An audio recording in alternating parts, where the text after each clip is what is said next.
Okay, let's move to t-test and p-value. So, ang ginagamit natin ang t-test to compare means. P-value yung to quantify the probability. So, example, yan. Sabi natin dito, nagko-compare tayo ng means or yung, yan. So, halimbawa, gusto nating i-test yung effect of listening to classical music versus jazz music. So, ang variable natin is yung type of music. So, halimbawa, nag-play tayo ng classical music during an exam. Tapos, another set of student, o kaya naman same students, pero magkaibang exam. Tapos, nagsagot ulit sila while listening to jazz music naman. So, ang gusto nating malaman, etong kanilang mean ay meron bang significant difference. Sabi ko kanina, obviously, ang 21.5 which is ito ay obviously not equal to 23.9. Pero ang mini-measure kasi natin ay significant difference. So ibang usapan na 'yan. Yan.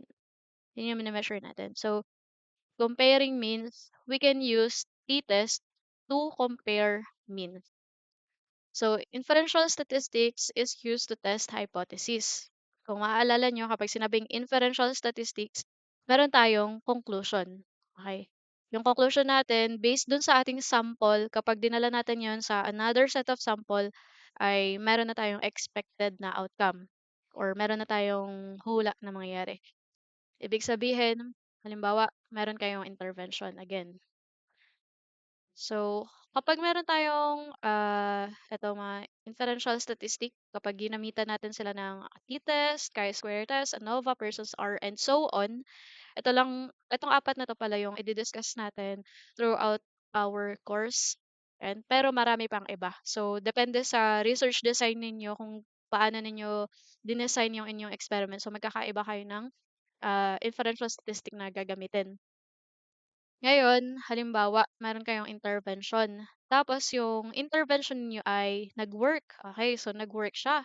Nag-make a difference. Ngayon, ina-establish natin gaano kayo ka-confident. Ano yung level of confidence ninyo that the intervention or the difference that you observed during your experiment is because of the intervention that you implemented. Ayun. So, yun yung tinetest ng ating inferential statistics. So, ano yung t-test? So, t-test is used to determine whether there is a statistically significant difference between the means of two groups. Okay. So, two groups. Kapag t-test, two groups. Tandaan ninyo.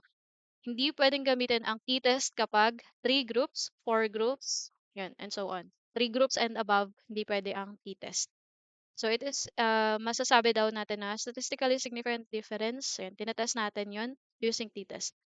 So meron tayong two kinds of t-test. Una is yung dependent or paired sample, kaya naman yung independent sample. So ano ba yan? Kapag sinabi nating dependent or paired, tandaan nyo lang tong keyword natin na paired. Paired samples t-test. So, ginagamit natin to kapag yung same participants are being tested twice. Okay? Halimbawa, student. Meron tayong student at 2, 3, 4, 5. Kinuha natin yung kanilang pretest score. Okay. Tapos, so ito yung mga score nila. Halimbawa, x1, x2, x3, x4, x5. Okay, yan yung pretest. Ngayon, nagbigay tayo ng intervention. So, halimbawa, after 1 month, hindi, for the duration of 1 month, binigyan natin sila ng baon every day. Halimbawa, binigyan natin ng 50 pesos every day. Tapos, nagbigay tayo ng post-test after 1 month. So, set natin as post-test. Yung post-test ay Y1, Y2, Y3, Y4, Y5. So, sila pa din yon yung student 1, 2, 3, 4, and 5. Sila pa din yung tinest natin for pre-test. Sila pa din yung tinest for post-test. So, same participants tested twice. Paired sample t-test yung gagamitin natin kapag ganyan. Okay. Studies where it is used. Halimbawa, yun nga yung pre-test, post-test na sinabi ko. Another example ng study or research design na ginagamitan ng paired t-test ay halimbawa same participants under two conditions. Halimbawa, yung student 1 to 5 ulit. Halimbawa, student 1 to 5, 1 to 5. Face to face. Mineasure nyo yung quiz score sa face to face. Face to face. Mineasure nyo din yung quiz score sa online meeting. May difference ba? And so, magkaibang condition, pero same participants. So, paired sample t-test pa din ang gagamitin natin doon. Next, matched or paired participants. Kapag pinag-match naman natin na meron pa ding relation, halimbawa, twin, nag-study ng kambal. O kaya age, halimbawa, age ng male, ito male, tapos female. And, tapos pareho ng age, halimbawa, mga 50 years old, 50 years old, 60 years old. Yan. Gaano kataas yung halimbawa ay BP. Yan. Yan. So, paired sila based on age. So, paired pa din yan. Another example, two ratings of the same target. So, yung same target na tinutukoy natin dito ay yung participant pa din yan, yung sample. Participant or sample. So, halimbawa daw nito, parent and teacher ratings of a child's behavior. So, halimbawa, may student, 1, 2, 3, 4, 5, 1, 2, 3 na lang. Tapos, i-rate daw sila ng parent. So, parent rating, tapos teacher rating. So, ano yung rating ng student? 1, P1, P2, P3, P1, P2, P3. So, ganun pa din. Same participants, same sample. Although yung rating ay nagmula sa parent, nagmula sa teacher. Same samples. Okay, yun lang naman yung keyword dito. Same sample, same participants. Next example, two measurement methods for the same variable. Okay, so magkaiba lang ng method of measuring same variable. Halimbawa, measure nyo yung length ng table, ganyan. Yung isang bata measure using ruler. Tapos yung isang bata measure using medida, tape measure. So magkakaroon ba ng difference dun sa kanilang means? Yan. So yun na yung sinasabi dito. Yan. Next, benchmark comparison within the same participant. Kapag sinabi nating benchmark, para siyang pilot testing. So, before pa gawin yung experimentation mismo, ay kinuha mo na yung, mineasure na yung variable. So, ito ay expected versus actual coping score. Yung example. So, yan. So, use this independent naman. So, yung diniscuss natin ay dependent or paired sample. Again, ang keyword dito ay same participants. Okay, same sample. Basta same sample, paired sample yun. Next, use this when, yung independent sample status naman, when differences between two separate groups are examined, o kaya participants are being tested only once, okay, once lang tinest yung participant or the scores in the group do not affect the scores in the other group. Tingnan natin yung examples. Example nito ay una, treatment versus control. Comparing an intervention to a control group with different participants. Okay, so example nito ay halimbawa, yung control group natin, control intervention. Ito ay may students dito sa control group, may students din dito sa participants. Sorry, sa intervention. Ayan.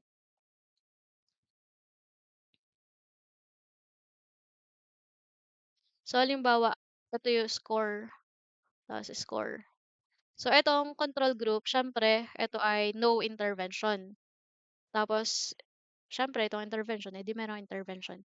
Halimbawa, yung student number 1, 2, 3, 4, sila ay kinuhanan ng score without the intervention. Students 5, 6, 7, 8, kinuhanan ng score with intervention.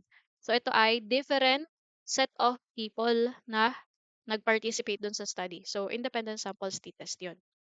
Next, comparing two different populations naman. Halimbawa, male versus female students, urban versus rural clients. Next, comparing match group. Ito ay if treated as independent, ito ay randomly paired. Yung randomly paired participants ay similar, parang similar lang siya dito sa ano, dito sa number one. Na 'di ba parang magiging ano diyan, so number one tsaka number five para silang ano, eh, parang ang dating ay magka-partner sila, eh, magka-level kasi sila. Pero hindi, wala silang kinalaman dun sa isa't isa, yun. So medyo similar 'tong number three sa number one.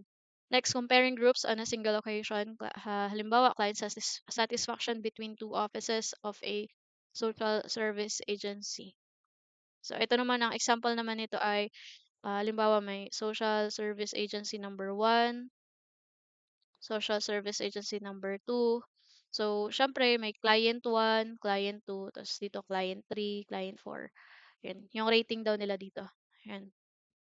So, same na tinetest ay rating, pero different people. Yan. So, that's independent sample as t-test. So, how do we interpret naman a test statistic? So, may tinatawag tayo na t-value. So, kapag tayo ay nag-analyze ng data using t-test, yung makukuha natin na t-statistic or t-value, yun na yung ano, yung value na interpret natin. So, ito ay result from t-test. Okay, t-value yan. Mamaya mas maintindihan yan pag ginawa sa Excel.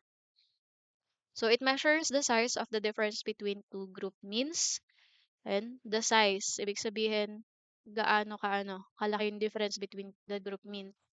Next, a larger t-value indicates greater, more significant difference between groups. So, yung paired samples t-test, iba yung formula niya sa independent samples t-test. Kaya nga, kailangan ay alam ninyo kung yung study ba ninyo ay dependent or independent kasi magkaiba ng formula yan. Although dito sa ating course, sa ating subject ay hindi ko na ipapasaulo sa inyo yung formula ng t-test kasi hindi naman na talaga siya in real life. Hindi naman na talaga siya ginagawa ng mano-mano. So, gumagamit tayo ng Excel. Yun nga lang, kapag nagbukas kayo ng Excel, syempre kailangan naiintindihan ninyo yung mga statistic doon, yung mga statistic kasi paano niyo i-interpret yun kung hindi niyo naiintindihan. Yun. So, yun yung di-discuss natin mamaya. So, yung t-test, formula niya for paired samples t-test ay, halimbawa, yung mean ng x1 minus mean ng x2 divided by standard deviation over square root ng sample size. Yan. So, yan yung formula for paired samples t-test. Kung mapapansin ninyo or maaalala ninyo, itong denominator natin is yan lang yung pinag-aralan natin sa previous chapter na standard error. Yan. So, ito ay yung mean ng isang group. Ito ay mean ng another group. So, tinetest lang yung gaano kalaki yung difference between the group means. Yun lang yung basically yung t-test. Yan. Pero hindi nyo na kailangang pag-aralan yung formula. Kasi, i-ano ko naman to, i-explain ko sa Excel. Next, ayan, so sinasabi lang dito, kapag mas malaki, the greater the t-value, the more significant the difference. Kasi nga, pag mas malaki yung difference nitong dalawa, ibig sabihin, magkalayo yung kanilang data points. So, kung magkalayo yung data points, ibig sabihin, malaki yung difference. Yun. So, the t-value near zero suggests the difference is small. So, kapag approaching zero na, very small difference na yun. So, baka not significant difference na. So, may tinatawag naman tayo na t-critical. Ano naman yung t-critical? Ito ay available sa t-distribution table. Yan. Meron tayong t-critical. So, ano yung t-critical? It is the cutoff point on the t-distribution table that helps decide if a t-test result is statistically significant, marking the boundary for rejecting or failing to reject the null hypothesis. So, ang t-critical ay isang value na dun natin i-compare yung ating p-value. So, compare p-value and p-critical. Doon natin malalaman kung ang atin bang um, t-test ay or ang ating result ng study ay significant or not significant. So, mamaya ipapakita ko ulit kung paano. So, yung t-distribution table ay pwede nyo i-access dito sa link na to. So, ganito yung itsura niya. Yan.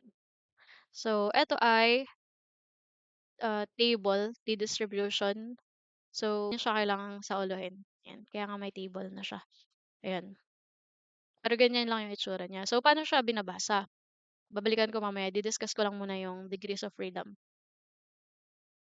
So, ayan. So, degrees of freedom naman. Ano yun naman yung sinasabi natin na degrees of freedom? It refers to the number of values in the dataset that are free to vary. Pag sinabing free to vary, ibig sabihin, okay lang na magbago-bago in order to calculate a particular statistic. Ano ibig sabihin yan? Halimbawa, meron tayong scores. Wait. Yung scores natin, for example, ay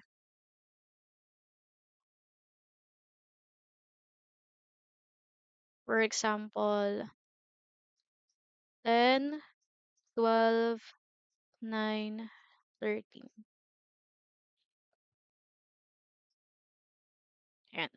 So, meron tayong scores na 10, 12, 9, and 13. So, ano yung mean niyang mga yan? Kung hindi ako nagkakamali ay 11. Compute nyo na lang din. Baka mali pala ako. Ayan. So, ito yung original data natin. Okay. Ito yung real data. Yung nag-gather natin. Ngayon, ano naman yung degrees of freedom? Yung degrees of freedom daw ay, halimbawa, mag-a-assume tayo. So, estimate daw natin yung mga scores. Estimate. Ito ay estimate or assumed scores. Okay. So, halimbawa, di ba may ano tayo dito, formula? Ang DF for t-test. Sa ibang test, ang DF ay n-2. Pero for t-test, DF equals n-1. So, ilan ba yung n natin dito? Sa anong to? 1, 2, 3, 4. Therefore, n is 4. So, ang DF natin ay n-1, which is 4 minus 1 equals 3.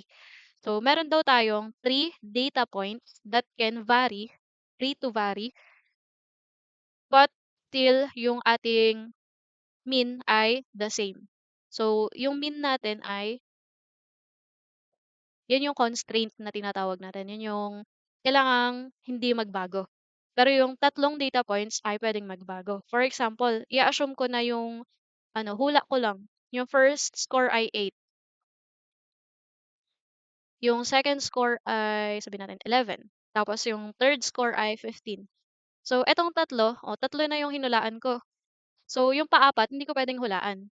Kasi, kapag hinulaan ko pa din to, edi baka mag-iba na yung aking mean. So, etong tatlo, ito yung tinatawag natin na degrees of freedom. May tatlong data points na pwede kong i-estimate, pwede kong hulaan lang, such that the mean will still be 11. Okay, so, example, halimbawa, anong total na to? 8 plus 11 plus 15. So, kulang na lang dyan ay 10. Ayan, tama ba? Oo, 44. Yan. So, itong 10, hindi ko siya in-estimate. Okay? Hindi siya estimate. Kasi, yung 8, 11, and 15, in-estimate ko na eh. So, hindi ko pwedeng i-estimate yung 10 kasi baka mag-iba na yung mean. So, that's what it means sa degrees of freedom. Yan. So, yung decision rule natin dito, yung decision rule, 'di ba sabi natin kanina pag tayo may hypothesis, itetest natin yung hypothesis and then the end goal is to decide whether to reject or fail to reject the null hypothesis. So, sabi dito kapag yung t observed or yung t value natin, yung kinompute natin na t value, kinalculate, ay greater than the t critical, so i-reject daw natin yung null hypothesis. Meaning, there is a significant difference. Yun, between the means of the two groups. Yun yung ibig sabihin nito. Ayan. Basta yung T-critical, this will come from the T-distribution table na pinakita ko sa inyo. Ito naman yung inyong i-calculate using yung Excel. Mamaya papakita ko. Ayan. So, wait lang. Balik tayo din eh. Ayan. Hindi yan. Ayan. So, makapapansin nyo, meron ditong degrees of freedom. Ayan. Tapos, two-tailed test. So, dapat alam nyo kung ano yung study nyo. Tapos, ito yung confidence level. So, 5%. 'Pag sinabi ditong 5%, ibig sabihin, ito yung p-value. So, kabalikaran niya ng confidence level. So, for example, dito sa kapag two-tailed test, ay, two-tailed test, tapos 10% yung nakalagay dito. So, halimbawa, ang degrees of freedom niyo ay 5. Tapos, two-tailed test ang ginamit nyo with 90% confidence level. So, eto yun. Yan. Try ko nga to. Okay. So, halimbawa, for example, ang DF ninyo is 5.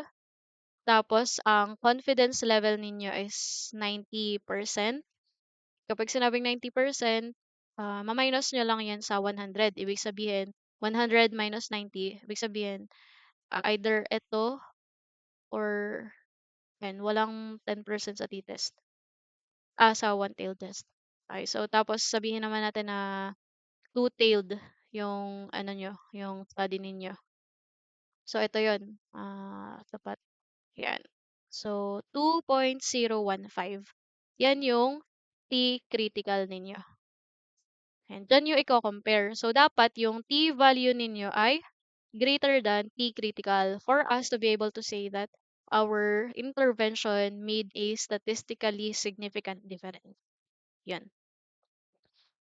So next, what is a statistically or statistical significance? So it is the probability that a value has a certain level of precision.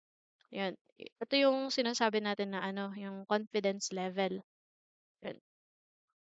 So we describe a statistical significance with something called a p-value. The most commonly used threshold for a statistical significance is 0.05.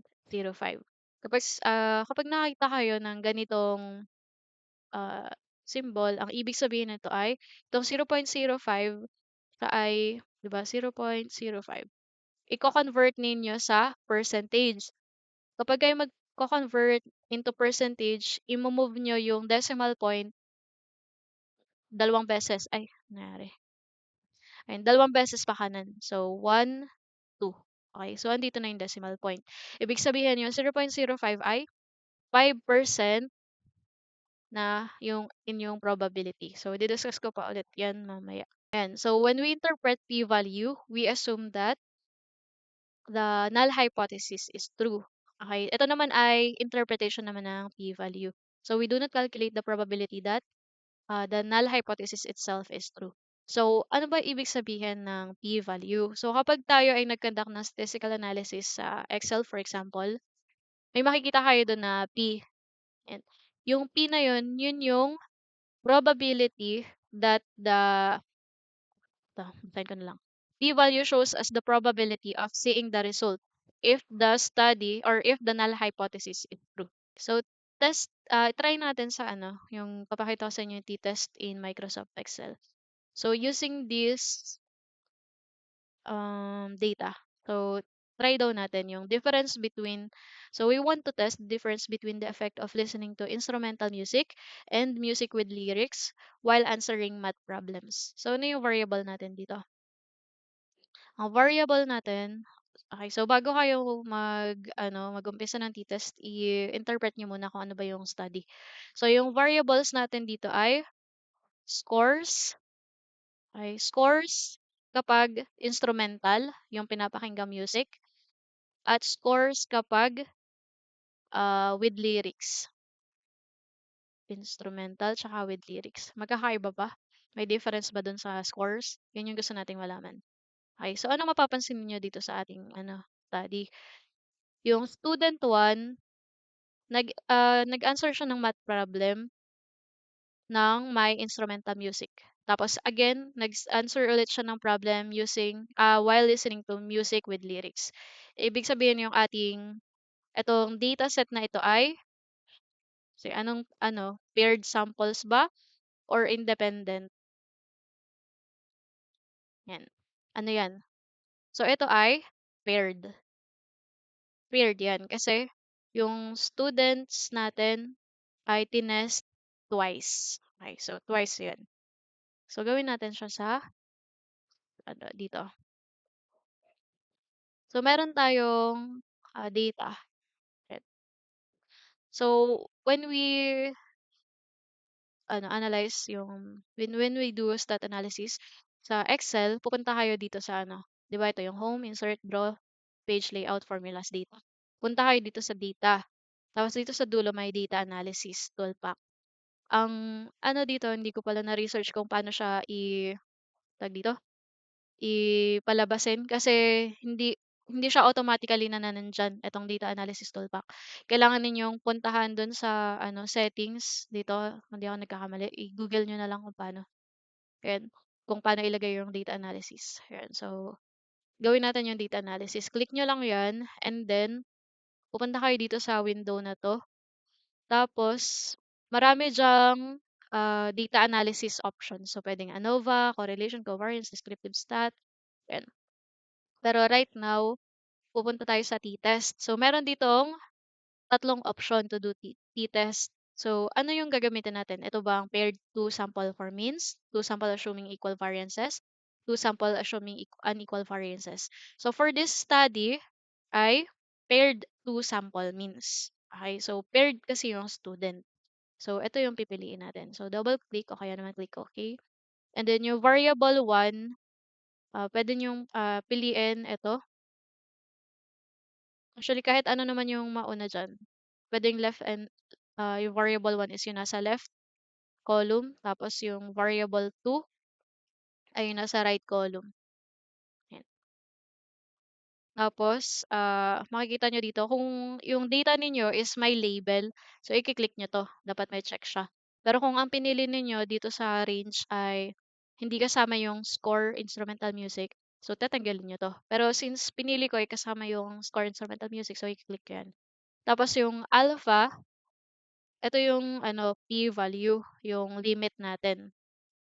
So, set ko na yung confidence level na gusto kong i-achieve ay 95%. Therefore, ang alpha ko dapat dito ay 0.05.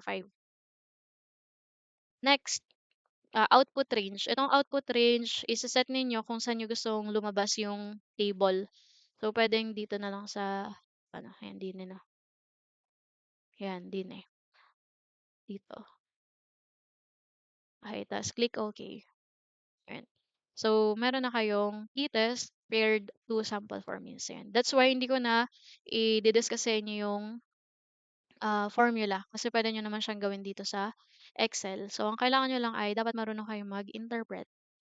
So, makikita nyo dito, ito yung column. Ito yung mga test statistic natin.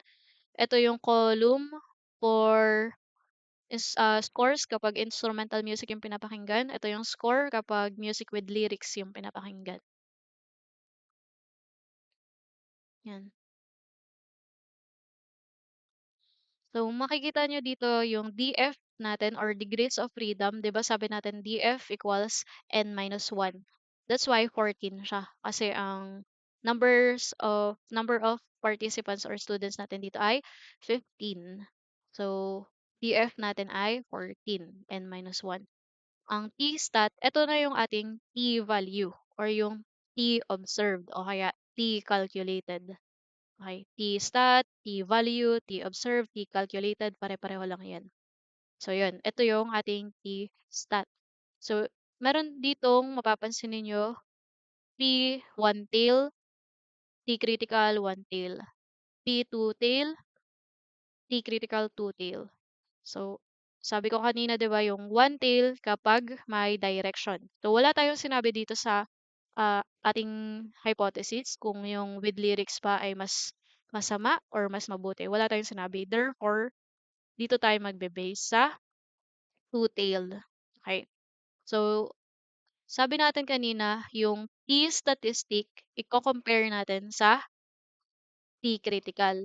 Kapag ang t-stat natin is 4.93716867.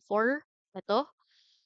Pag mas malaki siya sa t-critical, two-tail, which is 2.14478. Ibig sabihin yung ating data ay statistically significant. Ibig sabihin yung difference between the means of the itong instrumental music at saka music with lyrics ay statistically significant.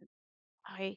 And then mapapansin ninyo ay, itong P two-tail. Ibig sabihin itong P0.000218608 ay yan yung probability na mangyari yung result kapag yung null hypothesis natin is correct.